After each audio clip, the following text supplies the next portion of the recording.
This area is the planned pumpkin patch for 2024, and today I'm going to be taking some soil samples just to see where the soil condition is before we start.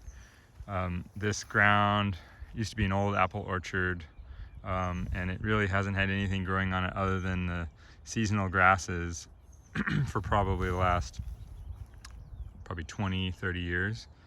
So I really have no idea what to expect.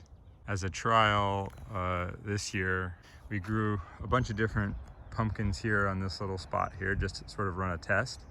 And overall, I think, it was okay just to sort of see how things would respond. We grew a pumpkin there and a bunch of different gourds and pumpkins here. So there's a couple field pumpkins, some gourds, and some different squash. And I wouldn't say anything was outstanding, but it didn't show signs of any major problems for squash plants.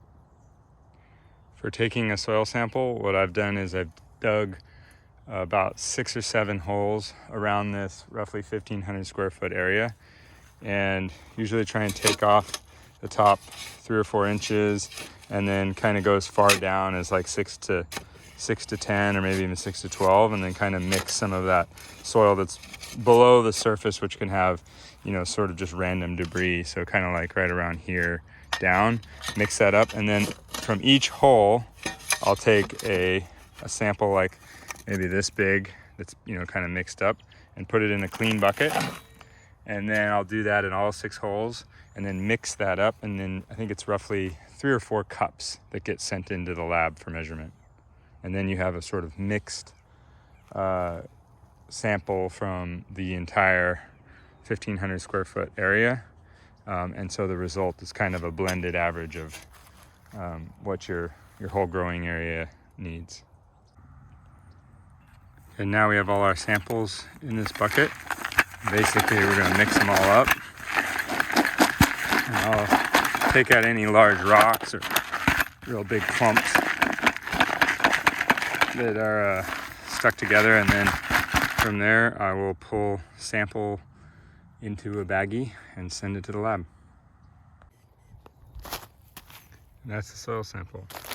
So that is a mixture of about 6 spots out in this area here, and I took rocks and clumps out, but other than that, it's pretty much as we dug it. Once I got the soil test back, there were a few things I noticed right off the bat that I wanted to adjust before going into the winter season. The first was the pH level of the soil. It's slightly acidic, so I knew I wanted to adjust that and bump it up, and it takes a long time to move the pH in your soil. The second was the organic matter. The organic matter is relatively low at 3.5%, and that has a really direct relationship with the cation exchange capacity of the soil, so I knew I needed to add some compost. So those are the first 2 things that I planned to do. And then going into the actual growing season in the spring, I'll make my adjustments or my amendments for where I'm deficient in the nutrient levels.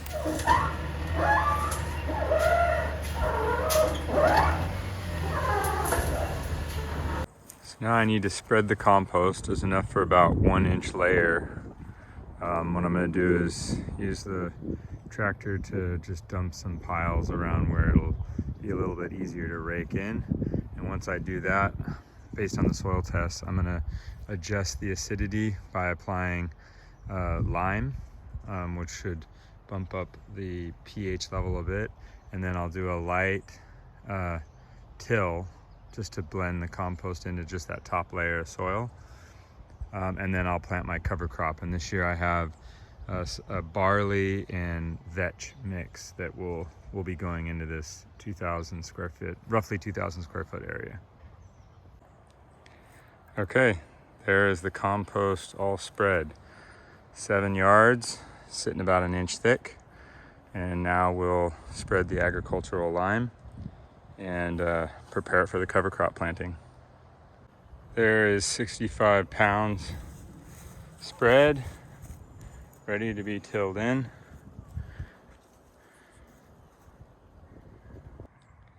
Meanwhile, at patch A, the cover crop is starting to come in. The cover crop used here is a bit of a mix of bell bean and vetch and a few other things. I think there's like 5 or 6 different things. And it's coming in really nice and distributed pretty evenly. And the soil texture here is quite a bit different. So we'll see how the year goes. We've grown here